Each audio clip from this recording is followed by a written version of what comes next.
Carlos, what's up, guys? Got a little winning streak together, a grappling victory as well. I mean, everything you're doing is victorious right now. How does it feel to be, kind of on a nice little run again? Feels good.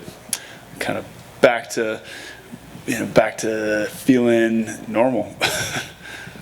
Yeah. Did anything click? I mean, was there anything that you were able to isolate that said, man, this is what I was doing wrong. This is what was stopping me from getting the results I needed? Nothing specifically, but just really wanting to be here. I think there was a number of fights where I think I was like 1 foot in, one foot out, and for like I said, for a number of reasons. But I think I got past that. Very nice. So now here we're back in the big building with a sold out crowd. I mean, as long as you've been doing this, does that change things? I mean, does that packed arena, that extra electricity, does that change like your excitement level or even how you execute on fight night? Absolutely. I've always fed off the crowd, and I mean this is gonna be a crowd. Fighting with like no crowd and then fighting with like a little bit of a crowd the second time in Abu Dhabi, and now this one's gonna be intense. Yeah. What does that do for you? I mean, I was trying to explain it to people, like what it feels like, why it changes. Is it just heighten your awareness, heighten the intensity? What does it do for you actually in the cage? Well, I mean, when you pull something off or you land something, it's like having, several thousand hype men, like you get that instant feedback, not only just like the tactile feeling of hitting somebody, but then just the audible roar of people's excitement. It's awesome. Pretty cool. Can you talk about this matchup? I'm curious what you thought when this was the name, right? Maybe a guy that doesn't have the reputation, but certainly a tough, durable guy. So what did you think when this was the name they gave you? I was excited. Max is a tough opponent, man. He's been on a run. He's really dangerous, and I think guys like that bring out the best in me. Yeah. You talked about kind of being all in on fighting. I know you have like the coffee business and you're doing some instructionals and that sort of stuff. How much does fighting really run your life? Like how much of a role does it play in your life on a daily basis? Training is my priority. I mean, other than family stuff, but this is my real job. This is my real job. The other stuff is just it's side gigs or whatever. But I mean, this is what pays the bills. Very nice. Last thing for me, what are your goals when you step in there? I mean, at this point in your career, I mean, obviously you want to win, of course, but I mean, are there things that you're trying to benchmarks to prove to yourself or anything? Like what is your goal when you step in there each time? In my career right now, I'm just trying to continue to grow as a martial artist. I'm adding layers to my game, which is another reason that I'm like still passionate about this. Like I'm still learning after I've been training in mixed martial arts for over 20 years, and I'm still learning stuff. I'm still continuing to grow. So I mean that's and just being able to get out there and show that, which I plan on doing on Saturday night. That's it, just growth. Carlos, over here. You had mentioned that Max was a tough opponent and everything. You were gearing up to fight Jake Ellenberger the same month he had made his just professional debut. He was 0-0 when you fought Jake Ellenberger. So when did Max actually get on your radar as a possible opponent? I guess maybe a year ago. I don't know. He had called me out, and I wasn't aware. He's a good fighter, but he's kind of up and coming. And so it was a couple of years ago, or a year or two ago. Anything specific that stands out to you when if you do watch the tape on it? Anything specific besides his toughness that stands out to you in terms of his fighting skill? Yeah, I mean he's got great hands. He's got I think that's his bread and butter is his straight right and his aggressiveness. And then after your last fight, I believe it was the last on your contract before you had re-signed, Dana was pretty adamant that he wanted to bring you right back. So how quickly after your last fight did you re-sign with the UFC? Yesterday. Fair enough. Carlos. No, I'm not joking. Carlos, to your left over here. You have a fantastic highlight reel, one of the best in the welterweight division's history. So I'm just curious, do you have a favorite finish of yours? Maybe the Dun Young Kim fight. It was pretty, most of my finishes or whatever are pretty, I don't know, stand on my feet or whatever. But that one was a flying knee, so that's huge. Yeah, definitely a good choice. And just out of all the opponents too that you fought, is there someone who stands out as the toughest? The toughest. Like the fight against Thiago Alves, like that guy was just a savage. That was one of the fights where I felt like we were literally fighting for our lives. I heard him, dropped him, and just that guy's tenacity to come. He was trying to win to the very, very end. Best of luck, Carlos. Thank you. Yep.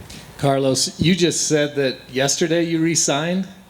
Yeah. How unusual is that, and does that put pressure on you leading up, the week of the fight? I mean, I don't know. I don't know.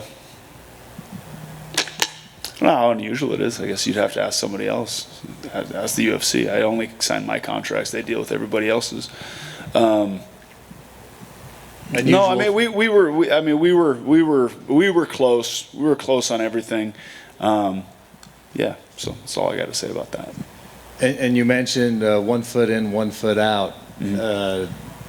Are you thinking about retirement, or are you fully committed right now? No, for this fight, for this week in general. No, well, I mean, I can only speak for this fight, and for this fight, I'm here.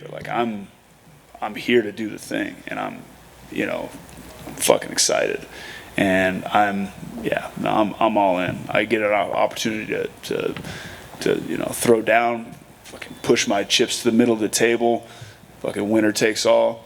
I love this shit. I'm fucking super stoked. I don't know after Saturday what the fucking rest of my life looks like or what my career looks like, but Saturday night, I'm gonna put my feet on that canvas and we're gonna fucking throw down. Thank you. Carlos, one more. Did you watch Thiago's bare knuckle championship fight the other day? Yeah, I caught highlights of it. So now he's the middleweight champion, bare knuckle. What do you make of that? That's badass, man. Yeah, I've always liked Thiago, and dude's a warrior. And I mean, I think the other guy that he fought is a savage too, and they put on a show. Carlos, to your left. Carlos. Right here. Was there ever a time that you started taking this for granted, these opportunities where you maybe have entered the octagon and felt like, I don't really want to be here? Because you said 1 foot in and 1 foot out. Mm-hmm. Explain how that works.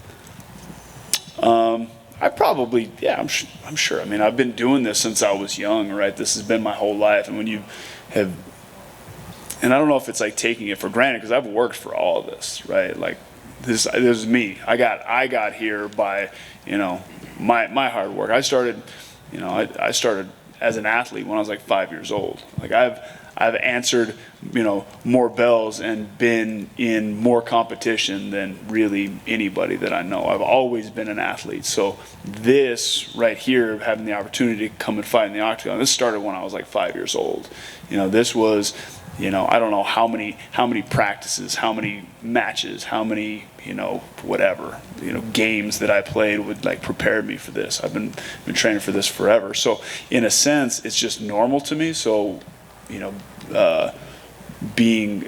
taking it for granted, I guess in one sense I do, but I also know that I'm incredibly fortunate to be here, and having the opportunity to make a living doing this and getting to fight, which is literally my dream as a kid. This is what I want to do. I wanted to be a fighter, or be something. And the UFC wasn't even a thing when I was thinking about that. You've been fighting for a long time, and most fighters, when you reach the age of 30, you start thinking that you're old, but once you get past 35, some things click a little bit different. How much have you changed physically as an athlete when it comes to stepping in the octagon and your approach to training as well as fighting? Well, there's a lot of different aspects to that question. I definitely train different. As far as maintenance is a huge part of my if I train 2 or 3 hours a day, the rest of my day is tuning up my body and taking care of myself. So it really is a full-time job. Yeah, I think my fight IQ and my experience has increased quite a bit, especially when I'm able to kind of just be in the moment and be in the flow. I think there were some fights that didn't show up, like the last, and when I was losing those fights, I wasn't fighting really smart, but I was also, like I said, kind of lukewarm about being here. But when I'm in it and I'm fighting to the best of my ability, I'm able to just flow, and my abilities, do what they do. How has it changed for you? You've learned more, you said, but now with the aging old, but what have you had to do in order to, as you've progressed, to overcome maybe aging, or have you had to change things in your style or in your training in order to get to the peak condition that you want to get to?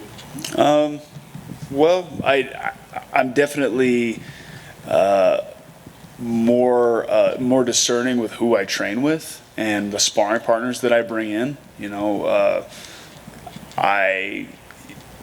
When I was young, it's just like we get to fight. If sparring was fighting, and anytime I got a chance to fight, we're like, oh shit, we're gonna fight. Like first, doors open, we put on our gear and we fight each other. And with people who are coming from all over like when I was at Jackson Wink, there's people from all over the place, and not everybody spars the same.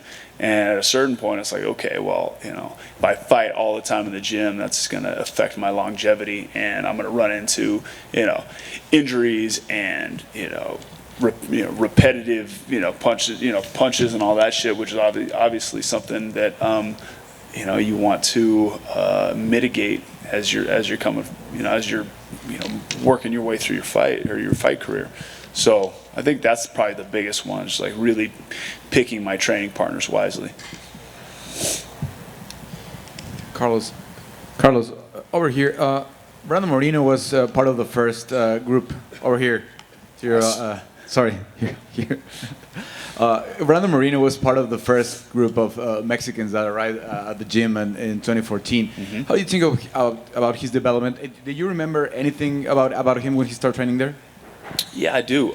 Like a lot of the guys that came, we used to split the class for like smaller weights and higher weights, and no, but I remember the work that he put in, and just definitely, he was a standout amongst that group.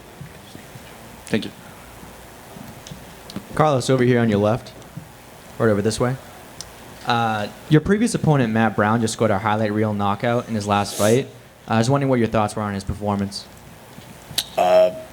Obviously, a great performance. I mean, Lima's a tough guy, and seeing Matt go out there and get it taken care of, I was happy for him. And what does it mean to you to be fighting in the featured prelim bout of obviously a huge card with tons of fans around the world tuning in? Yeah, I mean, there's a reason when they put me on the card. There's a reason they put me in that spot. I've had a few good fights in my UFC career, so I think they have confidence that I'm going to go put on a show, and that's what I plan to do. You had an impressive performance on Submission Underground recently against Jake Ellenberger. Do you plan on implementing your jiu-jitsu skills on Max Griffin?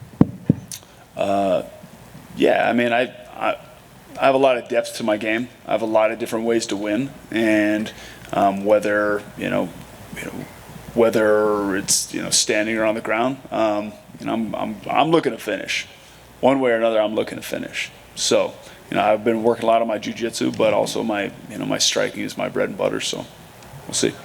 And last question from me. I just want to get your thoughts and prediction on the main event for Saturday night. I mean, obviously, as a fan, I'm excited. They're two incredible mixed martial artists.